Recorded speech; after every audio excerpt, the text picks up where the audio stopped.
Catende, 1940. O relógio marcava meia-noite, quando os operários deixaram a usina após mais um longo e enfadante dia de trabalho. Costumavam seguir para casa como faziam diariamente. Mas um deles não imaginava o que lhe aconteceria.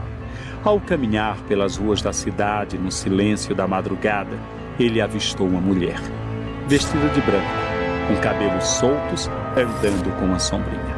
Atraído, ele a acompanhou e, ao se dar conta, estava em frente ao cemitério. E, para sua surpresa, a mulher havia desaparecido num piscar de olhos. Esse foi o primeiro registro da história da Mulher Sombria.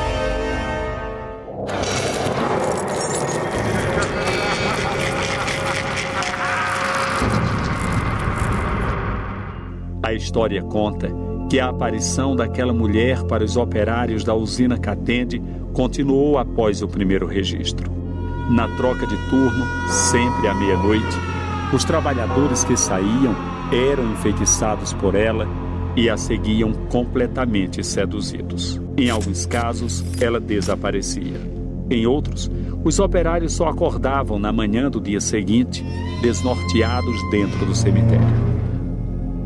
Na época, era comum os vizinhos do cemitério ouvirem gritos de desespero durante a madrugada.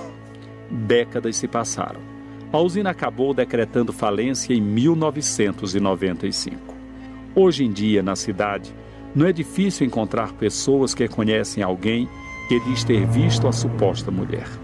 Essa professora conta que a irmã dela a encontrou.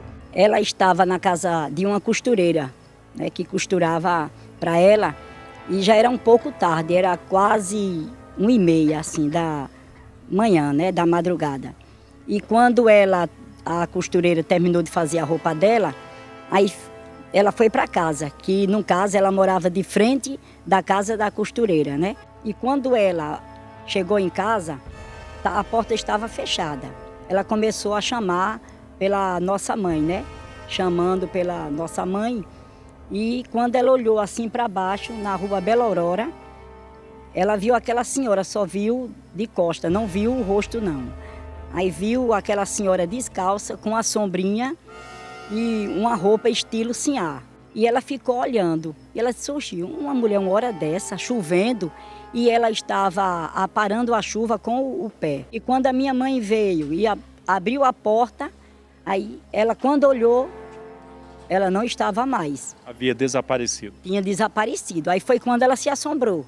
Esse radialista afirma que já viu algo que acredita ter sido a mulher da sombrinha. Eu fui deixar um amigo meu, fiz uma amizade com o Edson, que tinha uma mercearia perto, a 40 metros. Ainda existe essa mercearia de esquina, a 40 metros do cemitério.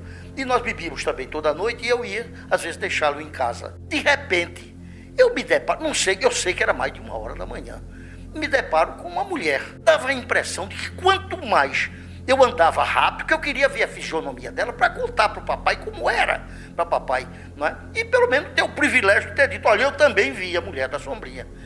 E quando dava a impressão, quanto mais eu andava rápido e puxando o Benedito, que ainda estava cambaleando, quanto mais eu caminhava, mais parece que a mulher caminhava ainda mais rápido. Quer dizer, não encurtava a distância.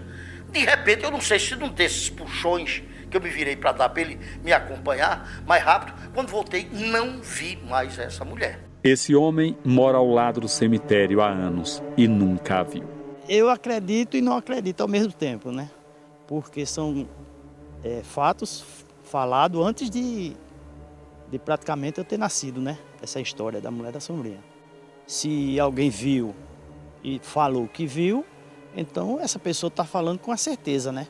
Agora eu não vi, mas eu ouvi vários relatos de muita gente. A história da Mulher da Sombrinha realmente é assustadora. Não se sabe quem é esta mulher, onde morava, o nome dela e o que aconteceu. Não se sabe qual o recado que ela deixa para os moradores de Catende, para os antigos operários da usina que se encontravam com a Mulher da Sombrinha. O que terá acontecido? O que ela queria dizer, atraindo os operários até a porta do cemitério e simplesmente desaparecendo.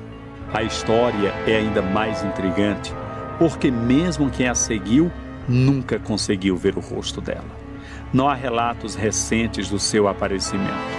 A história acabou dando origem a um bloco carnavalesco na cidade, que todos os anos sai da porta do cemitério à meia-noite. Com o fechamento da usina, não se ouviu mais falar na atraente mulher da sombrinha, mas o mistério nunca foi desvendado.